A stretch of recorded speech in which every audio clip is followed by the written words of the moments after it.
Assalamualaikum warahmatullahi wabarakatuh. Kami dari kelompok 4 akan menyampaikan materi tentang perkembangan masjid pada zaman Khalifah. Berbicara mengenai masjid, masjid adalah salah satu lambang agama Islam.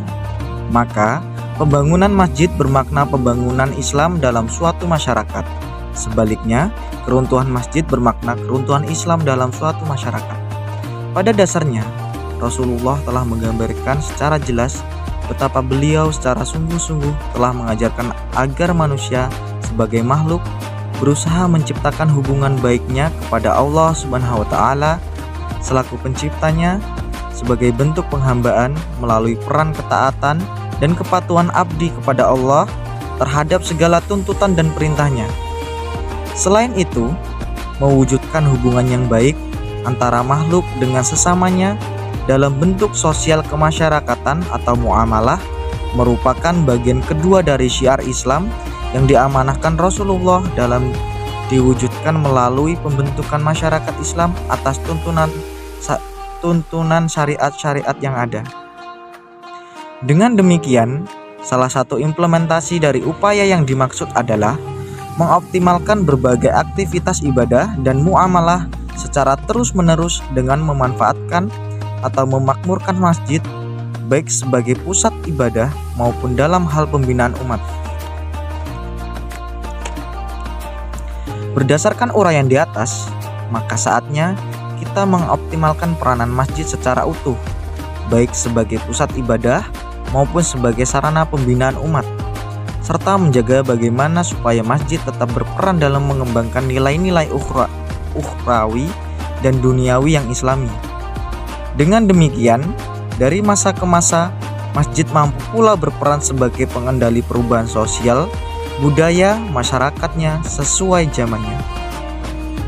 Berkembang dan tersebarnya jumlah masjid dari perkotaan sampai ke pelosok desa merupakan potensi utama dalam mengoptimalkan peranan masjid sebagai sarana pembinaan umat dengan mengimplementasikan fungsi-fungsi dari masjid itu sendiri. Fungsi masjid pada zaman Khalifah. Menurut Quraish Shihab yang merujuk dalam Quran Surat An-Nur ayat 36-37 bahwa fungsi masjid yaitu untuk bertasbih. Namun arti tasbih di sini bukan sekedar mengucap kata subhanallah, tetapi mengucap lebih luas lagi yaitu bertakwa. Secara umum, masjid sendiri berfungsi untuk melaksanakan takwa, yang mana takwa adalah memelihara diri dari siksa Allah dan dengan menjalankan semua perintahnya dengan penuh ketaatan dan menjauhi larangannya. Ketika peristiwa Isra Mi'raj yang dimana dilaksanakan oleh Rasulullah SAW, hasilnya adalah perintah mengerjakan sholat, di mana sholat adalah ibadah paling penting dalam Islam. Perjalanan dari masjid ke masjid.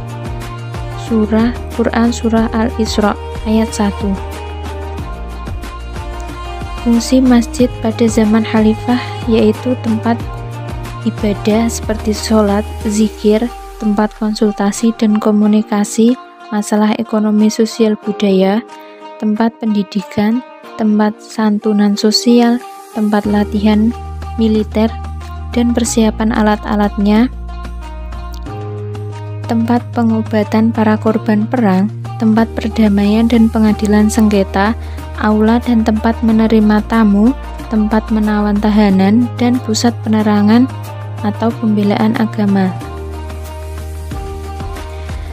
Fungsi masjid itu sendiri bukan hanya tentang bidang pendidikan atau agama, tetapi masjid juga berfungsi dalam bidang politik. Yusuf Qaradawi sewaktu menjawab pertanyaan tentang boleh tidaknya urusan politik dibawa ke masjid, dia menyatakan bahwa politik telah menyatu dengan masjid, khususnya pada zaman masa keemasan Islam. Politik dipisahkan dari masjid dengan sejak peradaban Islam mulai mundur. Masjid merupakan pusat pemerintah Islam dan pusat dakwah dan pembelaan Islam. Di masjid itu sendiri, umat Islam memainkan percaturan politik. Perkembangan arsitektur kubah batu dan Masjid Damaskus. Menurut Van Ramon, arsitektur adalah ruang tempat hidup manusia dengan bahagia. Ruang berarti menunjuk pada semua ruang yang terjadi karena dibuat oleh manusia atau juga ruang yang terjadi karena proses alam seperti gua, naungan pohon, dan lain-lain. Menurut Kamus Besar Bahasa Indonesia, arsitektur adalah seni dan ilmu merancang serta membuat konstruksi bangunan, jembatan, dan sebagainya. Pemahaman dari arsitektur harus memperhatikan tradisi rakyat atau tradisi yang disenangi masyarakat. Bangunan-bangunan yang disebut primitif atau asli yang selalu merupakan bagian terbesar dari lingkungan buatan dan yang hakiki bagi setiap generalisasi yang absah dan yang pasti penting untuk suatu pembahasan tentang asal mula. Perkembangan arsitektur kubah batu. Pada masa pemerintahan Abdul Malik ibnu Marwan ada beberapa kemajuan yang dicapai. Kemajuan di bidang politik, ekonomi, dan arsitektur. Kemajuan arsitektur pada masa Abdul Malik ini ditandai dengan didirikannya Masjid Kubah Batu di Yerusalem, yang sampai sekarang masih terjaga sebagai salah satu peninggalan arsitektur Islam masa awal. Masjid ini merupakan masjid pertama yang ditutupi dengan kubah di atasnya. Arsitektur bangunan kubah batu merupakan sebuah perubahan radikal dari bangunan berpola lama, yang melibatkan penggunaan mozaik dan motif dekorasi lainnya. Pembangunan kubah itu dimaksudkan untuk mengungguli atap gereja, sepulchre suci yang indah. Hasilnya, sebuah monumen arsitektur yang keindahannya tak tertandingi. Kubah batu mempunyai kubah oktagonal atau bersegi 8, bertinggi lebar 20 meter, yang disangga oleh susunan 12 tinggi dan 4 penyangga melintang. Dalam koridor oktagonal dengan 16 tiang dan 8 penyangga melintang, serta tembok luar yang juga oktagonal, masing-masing dari 8 sisi luar dinding kira-kira bertinggi 11 meter dan berlebar 8 meter. Arsitektur Masjid Damaskus. Sebelum dikuasai Islam, Damaskus merupakan pusat pemerintahan Romawi di Syria. Pada masa dinasti Umayyah dijadikan ibu kota negara, yang pada masa Nabi dan Khulafaur Rasyidin berkedudukan di Madinah. Khalifah Muawiyah memindahkan ibu kota tersebut karena wilayah Syria sebagai basisnya sebelum Muawiyah menjadi gubernur di Syria selama 20 tahun.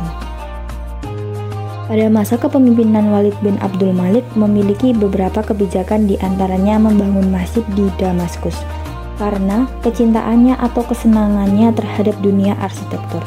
Arsitektur terbesar dinasti Umayyah adalah pada masa Walid ibnu Abdul Malik, putra dari Abdul Malik ibnu Marwan. Masjid Damaskus dijadikan Walid sebagai salah satu simbol kebesaran arsitektur Islam. Ia sengaja menghiasnya sebaik-baiknya sehingga tampak megah dan memperlihatkan keagungan Islam. Pada halaman atau pelataran dalam diperkeras oleh lantai dari batu licin, terdapat air mancur, satu di tengah, lainnya di kiri dan kanan untuk wudhu. Bila dilihat lengkapnya, unsur-unsur dalam masjid ini antara lain orientasi ke arah kiblat, ruang ibadah berjamaah, mihrab, mimbar, minaret, air mancur untuk berwudu, bahkan adanya kubah.